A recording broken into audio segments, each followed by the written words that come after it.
Okay, so you guys all like the video on Comfrey. Yes, Comfrey, not concrete.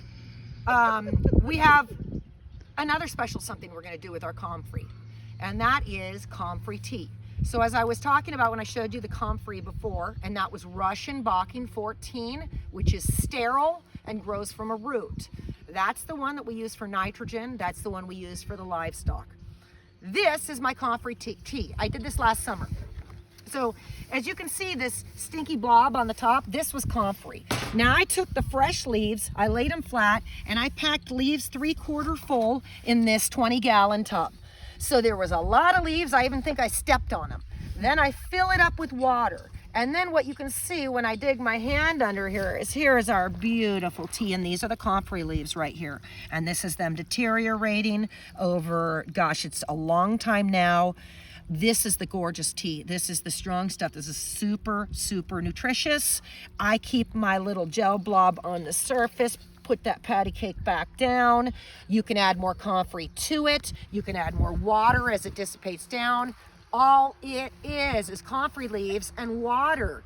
It's fermenting over time to a point that it becomes so nourishing for the ground, you no longer need to be purchasing this stuff in all these stores. I mean, if you want to, go do it. Get yourself into it. But otherwise, like I've said, and I don't have a source, I'm sorry, folks, for the Russian Comfrey. It's all over. Try to find someone that sells the roots. If you get seeds, it's not Russian. This is from Russian. So you want to get started on this. I do these in 50-gallon drums. You can do them in a little bucket. This is wonderful and this is potent. So this stuff right here, you don't spray that direct. We're going to break this down to probably do 1 part to 10 parts water because we do not want to overly do all the little plants. But this is what I want to see you guys start getting into because this is what's going to really change you and gardening. This is going to be the best fertilizer you could ever get.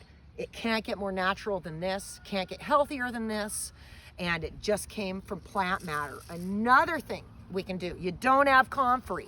Can't find it, don't have it. We did a video on sow thistle. Remember thistles? Folks, gather up all of your milk thistle and sow thistle in the yard, cram it in a bucket, fill it to the brim with water, put a lot of plant in there. You want to pack that plant in there.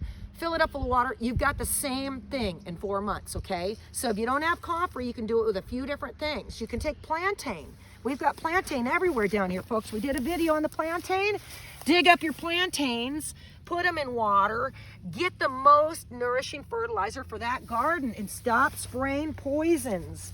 We don't need it. We don't need synthesized fertilizers. You're contributing to a business we don't even need to partake in.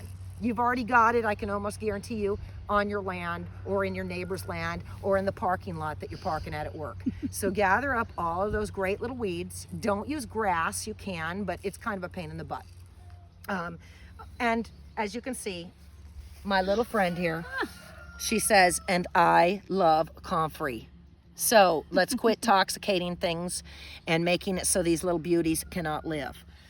Let's do a little health in the garden, folks. So this is Comfrey tea. Come here, little darling.